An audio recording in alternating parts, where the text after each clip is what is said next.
હર હર મહાદેવ મિત્રો, સ્વાગત છે તમારું આજના એક મારા નવા અને પવિત્ર વ્લોગમાં. અત્યારે ચાલી રહ્યો છે પવિત્ર શ્રાવણ મહિનો અને આજે મારો આખો દિવસ ખૂબ સારો રહેવાનો છે. સવારે મહાદેવજીના દર્શનથી લઈને રાત્રે મિત્રો સાથે ભજન સુધીની આખી જર્ની હું તમને આ વ્લોગમાં શેર કરીશ, તો વિડીયો છેલ્લે સુધી જોજો, બહુ મજા આવશે. આઈએ દેખતે જ મજા આયેગા.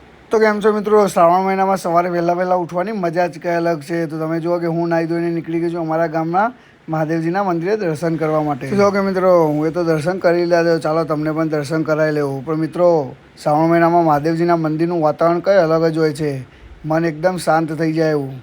તો ચાલો તમે દર્શન કરી લો અને પછી આપણે દર્શન કરી નીકળીએ દુકાને જવા માટે. કેમ કે આજે શ્રાવણ મહિનો છે ને, એટલે આપણે પણ અગરબત્તીની દુકાને ઘરાકી સારી એવી રહેવાની છે. તો ચાલો.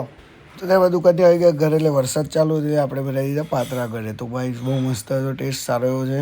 તો તમે પણ વરસાદનું પાત્રા ખાધા છે કે એની કમેન્ટ કરી જણાવજો. અને જો કે હજુ સુધી પણ વરસાદ ચાલુ જ છે આપણે ત્યાં. તો ત્યારબાદ મિત્રો હું જમીને અને મસ્ત ફ્રેશ થઈને આવી ગયો છું મહાદેવના મંદિરે. કેમ કે આજે હવે શ્રાવણ મહિનો ચાલુ થઈ ગયો છે, એટલે ભજન કરવાના છે રાત્રે. તો તમે જુઓ કે મંદિરની સજાવટ કેટલી મસ્ત છે, તમને દેખાતી જ હશે. અને ચાલો તમને પણ મહાદેવના મંદિરના દર્શન બી કરાવી દઉં, સાક્ષાત મહાદેવના. અને જો કે હવે આપણે બધા મિત્રો લોકો ભેગા થઈને અમે હવે ભજન કરવાના છે મહાદેવના મંદિરમાં. તમે જુઓ કે મિત્ર મંડળ આવી ગયું છે આખું, મતલબ કે ભજન મંડળ. તો ચાલો હવે તમને મસ્ત એક મહાદેવનું ભજન સંભળાવી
તો મિત્રો જોયું ને ભજન. તો આ તો ભજન તમે સાંભળેલું જ હશે, કે સાંભળેલું કે છે કે નહીં કમેન્ટ કરી જણાવજો. ગુરુજીના નામની માળા છે ડોકમાં, પણ આ એક નવું ગીત છે, આપણે આ નવું ભજન લાવે છે.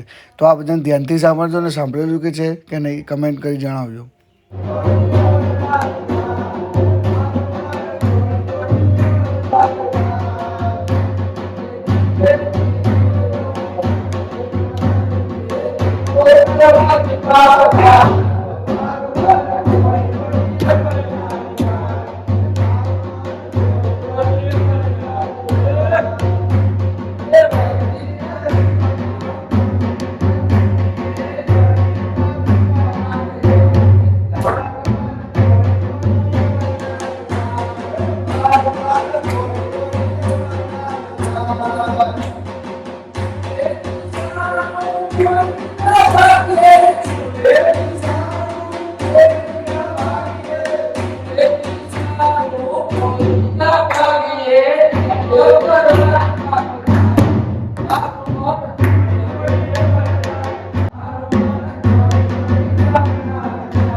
તો બસ મિત્રો, આજ હતો મારો આજનો શ્રાવણ મહિનાનો સુંદર અને યાદગાર દિવસ. સવારથી લઈને રાત સુધી મહાદેવની કૃપા બની રહી છે. તો જો તમને આ મારો વ્લોગ ગમે તો વ્લોગને લાઇક કરવાનું ભૂલતા નહીં.